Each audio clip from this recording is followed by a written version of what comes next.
ભરૂચના સિદ્ધનાથનગરમાં 7 લાખના ખર્ચે બનાવવામાં આવનાર માર્ગનો ધારાસભ્ય રમેશ મિસ્ત્રીના હસ્તે ખાતમુહૂર્ત કરવામાં આવ્યું હતું।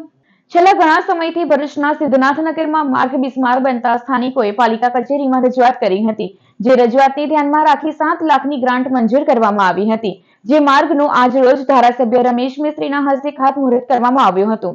આ ખાતમુહૂર્તમાં નગરપાલિકાના પ્રમુખ વિભૂતિબા યાદવ, શહેર ભાજપ પ્રમુખ પ્રકાશ પટેલ, કારોબારી અધ્યક્ષ હેમેન્દ્ર પ્રજાપતિ, પવડી અધ્યક્ષ ભાવિન પટેલ, જિલ્લા ભાજપ મંત્રી જિગ્નેશ મિસ્ત્રી, શહેર ભાજપ ઉપપ્રમુખ શ્રી મિતેશ રાણા, કાઉન્સિલર પલ્લુ પટેલ, આગેવાનો સત્યમસિંહ, રઘુવીરસિંહ, ધર્મેન્દ્રસિંહ, ભારતીબેન તેમજ સ્થાનિકો ઉપસ્થિત રહ્યા હતા।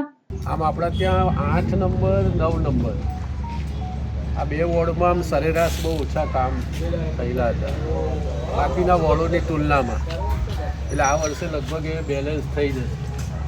8 નંબરને મુખ્ય રસ્તાઓ, જાહેર રોડને આ બધું મળે છે એટલે વધારે એડવાન્ટેજ આ રકમમાં, પણ આપણે તો આંતરિક જ્યાં લોકો વધારે રહે છે ત્યાંના જે કામ છે એનું કેલ્ક્યુલેશન કરીએ।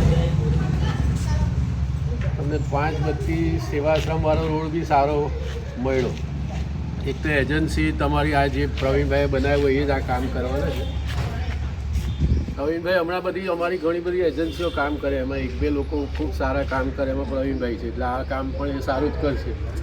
આપણા વોર્ડના સભ્યો, ચેરમેન શ્રી અને એમની સાથે સંકલન કરી અને આ વસ્તુ ગોઠવી, એનાથી વિશેષ કે આપણે સૌ પોતાના વ્યસ્ત કાર્યમાંથી આજે થોડા કલાક, 1.5 કલાક, 2 કલાક મોડા જઈને પણ આજે આપણે સૌ આ કાર્યક્રમમાં ઉપસ્થિત રહ્યા એ બદલ આપણા લોકપ્રિય ધારાસભ્યશ્રી, આપણા શહેરના પ્રમુખશ્રી, ચેરમેનશ્રી, નગરપાલિકાના પ્રમુખશ્રી અને સૌ આપણે સૌ સોસાયટીના લોકોનો હું ખૂબ ખૂબ આભાર માનું છું।